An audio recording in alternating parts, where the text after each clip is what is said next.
If you are a deeply caring human being and you're not a sociopath and you live in this world today, you will struggle with the whole concept of taking up space. You will struggle with fully inhabiting your body.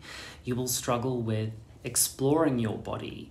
You will struggle with being thoughtful, inventive, and creative with your body. It's easier to go to a gym, talk to a personal trainer who tells you safe ways to move, rigid movement pathways and closed kinetic loops, which lock you into a way of moving which is acceptable. We have mechanized ourselves. But what is radical is to explore your body freely, to move it how you want to move it for your purposes alone. Taking up space. Have you ever sat on public transport and tried to diminish yourself? Have you ever been in a public scenario and tried not to draw attention to yourself? Are you a woman?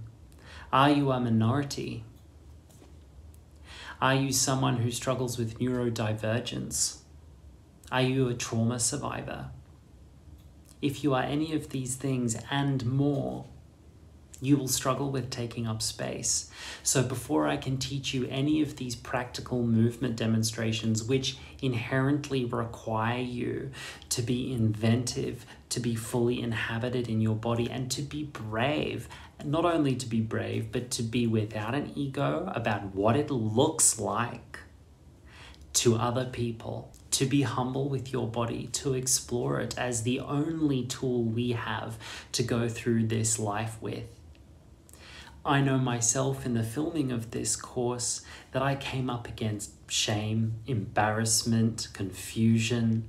All sorts of feelings came up when I started to explore my body, knowing it was being filmed, knowing people are going to watch it.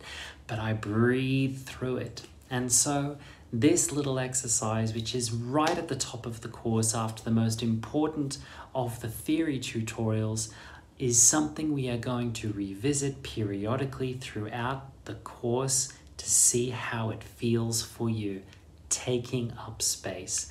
Really not that difficult to do physically or mechanically, but emotionally it's really difficult to do. So I guess I'm on brand that even though this is a body conditioning and movement training program, we're still an emotional horsemanship, guys. So please try to take up space, and I encourage you to explore how this simple exercise feels now the first time you do it. Make a movement body memory, how it feels now when you do it. Even journal it down, write what you felt when you did it for the first time. Then try several more of the practical exercises throughout the course. Come back, try the taking up space exercise again and tell me how it feels for you. Does it feel easier to take up space? Do you feel more powerful, but not powerful because you have expanded your ability to be aversive and aggressive? You just feel more at peace in inhabiting your own body. This is really important because when we come to our horses, they're going to be relying on us being home in our bodies so that they can be at home in their bodies too. And the rule of empathy says that you cannot teach to a horse or anyone else that which you have not taught for yourself. You cannot teach your horse to be fully present and inhabited in their body, both emotionally, biomechanically, physically, if you haven't learned how to do this for yourself in a state of love, self-compassion, freedom, and self-discipline, because all practical movement training and body conditioning exercises require personal discipline and practice. Happy practice, guys.